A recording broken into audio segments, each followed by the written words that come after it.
This week our topic is on using research to improve practice. And this is the overarching, I guess, principle of this reading and applying research course for practitioners, and it sets the stage and outlines pretty much what's going to be happening in this course and throughout the text. My overviews to the weekly topic is really going to be highlighting some of the important takeaways in the chapter. They actually do a really good job of that. I'll show you here in just a moment, but they discuss how it relates to your problem practice and different important ideas. I'm going to add onto that with additional resources, and it might give you some hint of what is really important as a takeaway in terms of what could possibly be into some discussion or a quiz, or what I think has particular impact for your practice. So there'll be a couple of videos here in just a moment, and then any links that I have underneath the videos, because I referenced them in the video and I want to share them out, and I'll show you these links in just a moment. And then finally, there may be guest speakers, and I call them a guest speaker by way of other videos that I find online that support the topic for that week. Some weeks you might have 3, 4, I think maybe even 6, and some you may have 0. But you can usually, I think for the most part, have a topic overview by myself, and then maybe some other resources here, and then finally your activities for the week, what it is you're supposed to get done, and this should also show up on your calendar with the due dates. So you should have chapter 1 read and be reading that this week. And then those of you who are still waiting for text, I do have the PDF version for you right here, so that you can get into the reading and not get behind. Here we go. So chapter 1, using research evidence to improve educational practice. Text is laid out the same way in every chapter. Problem of practice in this chapter, and they give you some real examples about why you should care. And I highlighted one of their, however many there are, 8 or so here. What criteria should be used to evaluate teacher performance? This is always a good place to discuss things that really get teachers wound up. And for a while, it was really, let's look at test scores. Let's see if they can get their students performing to standards. And then there was a big conversation about, well, wait a minute, maybe some students start with some real disadvantages, and even though they don't meet the standard, they close the gap in their learning. They may have gone, instead of going, maybe you have a learner here and the standard is here and they go up. But in this case, maybe the learner was way down here and they made this giant increase and still were short of the mark for the standard. So there was a lot of discussion about why you shouldn't do that. Then it was more about principal evaluations. And then there's the idea of let's look at a large variety of data, if you will, metrics to tell us about teacher performance. But most people would probably say it's where the rubber hits the road. How did we impact that student's learning? And there are some other variables, like, is that teacher a real professional? Do they go to professional development? Do they have a master's degree? In other words, do they continue to learn their craft as a professional? So that's one of the problems of practice I think you probably all are familiar with. And taxpayers too. What criteria should we use to evaluate these teachers? Because in the end, taxpayers pay the salaries, and there should be a good way for keeping good, high quality teachers, and maybe having others who are not at that caliber move out and do something else. They're not helping in student learning. How can educators help with the many students who switch from school to school? That's really not a big one for me, but how much federal funding for education should be allocated to research? That's actually a topic discussed in this chapter. So I just highlighted really one. That's the problem of practice. They give you the real world application, and that's one of the reasons I really like this text. Another reason. Important ideas, and I've highlighted a few here and a few on the other page, and they have in some of these chapters, I think maybe as many as 20, and some as few as 10 or 12. But I highlighted a few here that I really think are important. Evidence-based practice. This means because there's evidence, there has been research. And so let's say there's a new innovation at your school and you hear about it in a faculty meeting, and everybody in the administration is gung-ho to implement this, but you sheepishly raise your hand and ask, has this been done before? Oh, yes. Where was it? And they may tell you that it was done in a few different charter schools or a few other public schools across the country, but you start to ask enough questions that you realize the population that this was successful with is not the population that you serve in your large or very small, a very high or very low socioeconomic status. In other words, your administration are generalizing data or findings, evidence, from a population that's not reflective of your population. And of course, they might get a little twitchy if you start to ask those questions too in depth in a very large public area. But I think those are the kinds of questions that need to be asked. I think those are very legitimate concerns. It's not usually a one size fits all when we start looking at the different sizes in schools and the demographics and the socioeconomic status and on of all the different variables we have in education. Number four here, and I really like all of these, but again, I'm just trying to highlight some of the ones I find really important. Maybe we can pull them double important. Evidence-based practices in education has 4 key elements. Focus on problems of practice. If it doesn't solve a problem of practice in teaching and learning, then why are we doing it as educational research? 2, reliance on research evidence, and doesn't always have to be numbers, but we have some evidence of something taking place, moving the needle in some way for whatever it is we're trying to measure. Clinical expertise. This is where teachers are really part of the equation. Teachers have the clinical expertise. There's lots of theories. This should work in theory. But when you get out and the teachers are actually performing it, they have that clinical expertise, that different point of view that tells you why it is or isn't working or could work better. And I'll highlight that in a moment here in the text. And 4th, respect for stakeholder values. That's important when we do research. I know it was important in the research that I did for my PhD on the CTE intro class. Stakeholders being taxpayers, stakeholders being teachers. We have to make sure that we don't overstep our data and that we value what those stakeholders think. That doesn't mean that we bias or skew anything, but that we're conscious that we're not overstepping our data by what something may or may not mean. It can only be perhaps what it suggests, and it might indicate some more research that needs to take place. Educators need to understand research methodology so they can evaluate the quality of others' research or conduct their own. Maybe that's the most important thing about this course, is that as educators, a year in your school doesn't go by with somebody wanting to start a new program. And if you understand the methodology, or rather, if you don't understand the methodology about why they think that you should implement a particular program, teaching strategy, whatever it might be, you don't have the tools to really have a conversation about why or why that program may not work in your school. Educators need to view research evidence from multiple ethical perspectives. I didn't highlight that one, but I do have another. I think I have a couple here on the next page. Yes, they're kind of a block of 3. Research differs from other forms of inquiry in its emphasis, making direct observation of phenomena, taking steps to eliminate or make explicit personal bias in data collection, analysis, interpretation, and carefully determining the generalizability. Will this work in this school that's very small, and translating that to a very large school and all different combinations. Examining your generalizability of findings to individuals or situations other than those that were studied in that particular area of research. I would say of all the compelling questions to ask whenever anybody is bringing a new innovative program or strategy, is first asking, is it research-based? Has there been any research on this? And then probably the second question I'm going to ask, what was the population? What did they consist of? Who did they consist of for the study? And that is very telling. And was it random? And those kinds of things that we'll learn as we go through the course. 10, research produces 4 types of knowledge: descriptions, predictions, evidence about the effects of experimental interventions, and explanations. So that's what research will provide you with, and that's explained in more detail in the chapter.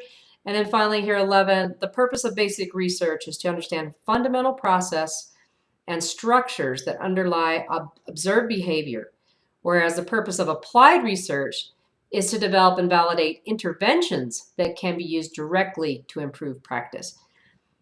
This understanding the difference between these 2 terms is really essential. That's why we have a guest speaker video on this very topic.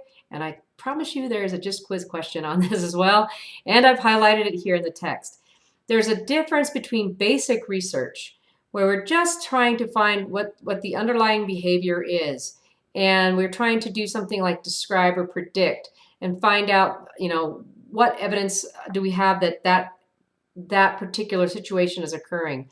Whereas when you learn about applied research, it's more of that practitioner-based. We're looking at a particular intervention in a practitioner way to see if it's doing what it needs to do. And then there's evaluation research that really helps us to make decisions. And that's discussed a little bit further, I think page 12 or something like that. All right, key terms. Some of them I've already said. All of them are important. I highlight action research, applied research, and basic research. We just talked about it. Know the difference. Epistemology, this will be a term that you get used to saying it, epistemology, that you will be using throughout the semester. And those of you who work with your master's thesis, you probably will have to put it through whatever type of lens and epistemology, your way of knowing or understanding the world, whether it be through a somewhat quantitative, positivist type lens, and that's another word that's down here, or something more that a little bit more postmodern, which is very qualitative in nature, and you view things as there are not absolute truths. Epistemology, there's a very short section on this in this chapter, but it is a word that will be used over and over again.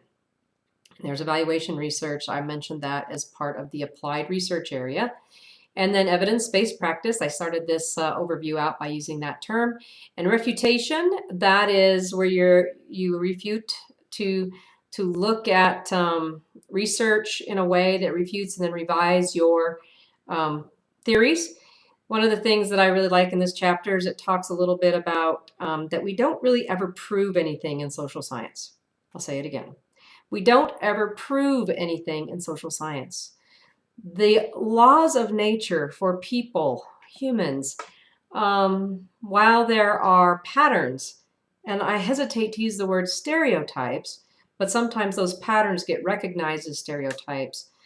While those exist, humans have a lot of outliers and a lot of variables. So human subject research, we can only actually get as big a population, make it as random as possible to get a snapshot of what's going on, and then continue down that road until we see something that refutes our theories.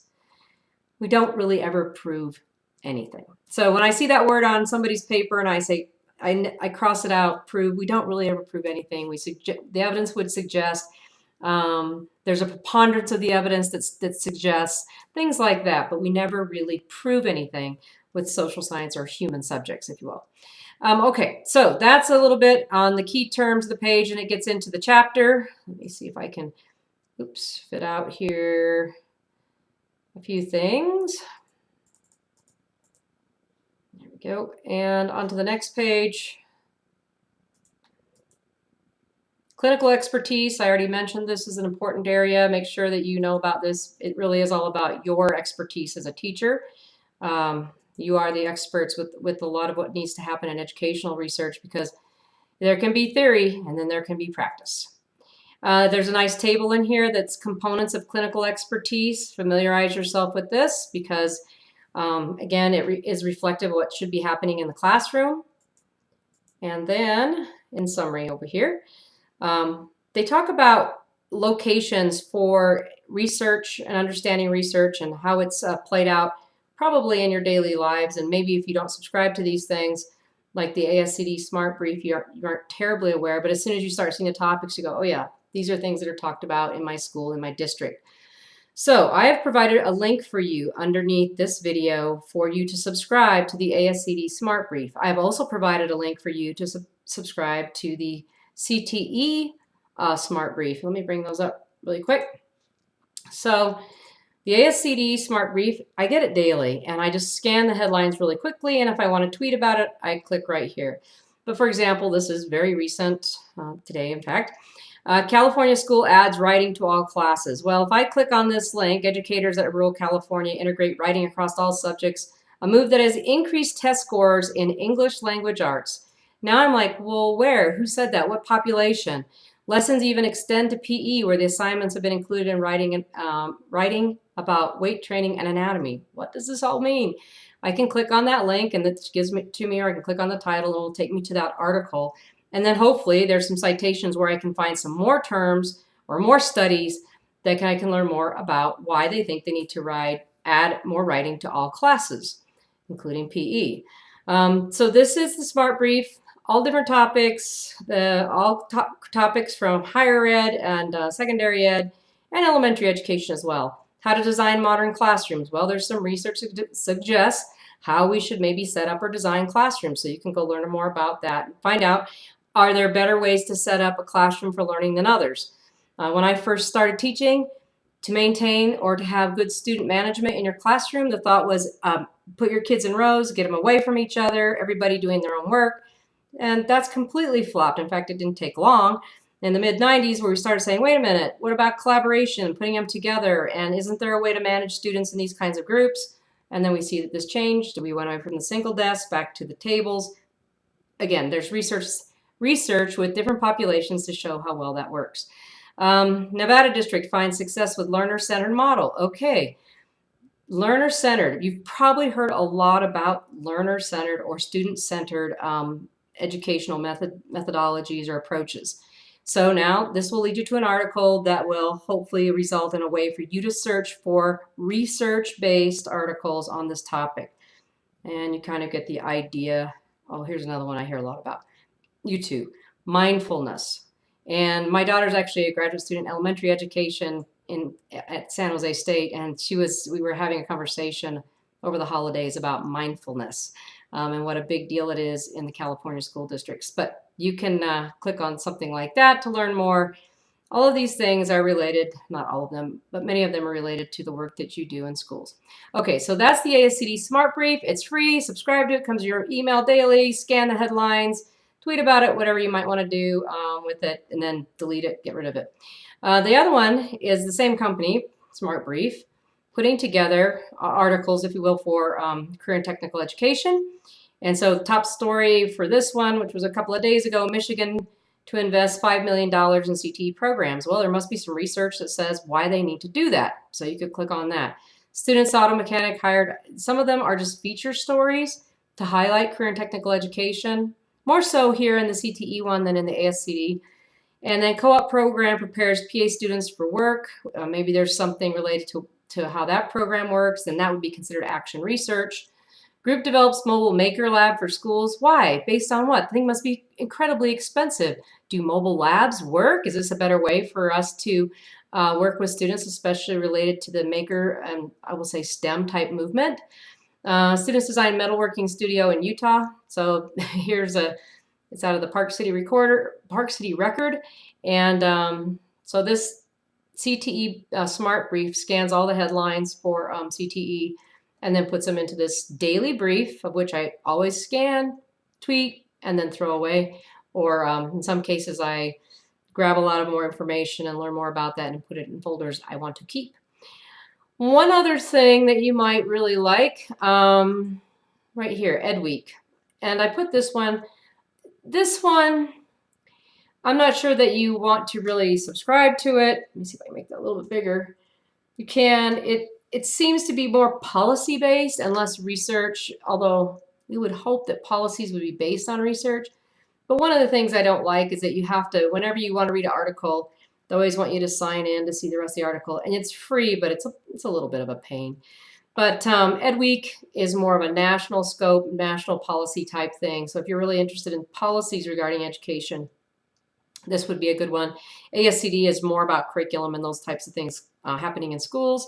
And then the CTE one is specific to career and tech ed, but honestly not as much research in those smart briefs, more feature articles where you still could find an interesting thing and go see if there's any research or research information on that topic. Trump Education Department, see what I mean? It's a lot of policy kinds of things, the ESOC questions, improving the forecast for learning. But one thing that kind of well, there are some interesting topics here, but at the bottom, most popular stories for the last week, differentiation doesn't work. Now, I'm sure many of you have been talked about in your methodology courses of way back when, or maybe even currently about using more differentiation for different types of learners. And so this is a commentary about why it doesn't work. And if it's worth anything, it'll cite some others who agree or with some sort of evidence or research that they have done to have that stance. And some other kinds of things, a life lesson of Teacher of the Year, Learn and Rehab, just some different kinds of things. So this one, I give you the link to. You could have it for a while. How Singapore math improves scores at U.S. schools. This has been a big deal about the Singapore math. I would probably click on that and look at it. Competency-based learning. That's a big deal for career and technical ed. So again, these are just ways to find what's going on in education. Those are three areas where I think that you might find some really good information to help you with your project in this class, and also get you into the idea of what does research really look like. All right, so those are the 2 links, ASCD Smart Brief. In summary, this area here talks about what evidence-based practice is, and it really is about, you know, looking at these compelling problems of education and learning that is probably in our best long-term approach interests for improving education is to do this research. And for this approach to work, we need educators, policymakers, and researchers all working together. And they cite in this particular chapter a little bit about what's spent on research and how that relates to the whole budget for education, etc.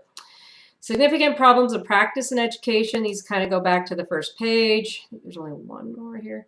Educational research. What is that defined as? Which was one of the important vocabulary words you see that they are highlighted. Again, basic research, applied research, and then evaluation research. And I think down here is what's really important is, you know, we are going to go into these in detail. So you do need to be able to define the differences for anybody, how that research is different. And triangulation is a great term that we use to make sure that it's not just one point of data to tell us about, to paint a picture of what's going on in a particular problem area. And I think that's all I had. Oh, I like differences between quantitative and qualitative research. They introduced this in this chapter, but they're going to come back and talk about this in a couple of chapters. And these terms, quantitative and qualitative, will be used many times. So I really encourage you to look at the differences.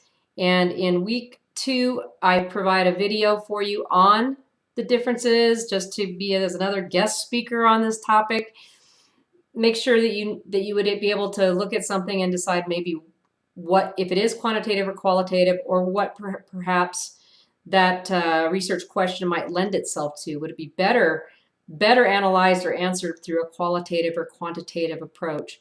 I didn't add that video to this week's resources because you've got quite a bit of other resources this week to get through with the class orientation. So I pushed that video to week 2. So that's a little bit about the overview for week 1. And if you are wondering, should we read beyond the self-check test? First of all, each chapter has this self-check test. I highly recommend after you read it that you take this little quiz, and the answers are in the back of the book so you can see how well you did. And I take these, and then if I don't understand something, I come back, and you may see some of these questions again on a GIST quiz, but it just will help you to double check yourself to make sure you've understood the concepts. And then after each chapter, they put some research studies that highlight the particular topic of the week. I am not, when I say read chapter 1, unless I say read the educational research study at the back and give you the page numbers, I am not expecting you to read these. Doesn't mean you can't. If that topic intrigues you, how students' sleepy brains fail them, then go ahead and read it. But when I assign chapter 1, I'm really in chapter 1 up to the self-test, or chapter 2 up to the self-test. Only if I say, yes, read this particular study on these 2 pages or these 3 pages, and I know that there are at least twice that we do that in the semester, that's when I would really like you to take a look at the research that's in the back. But that gives you an example. That's another nice thing is they give you a good example. All right, that's it for chapter 1. I hope you get some good terminology under your belt because you're going to need it as we go through the rest of the semester.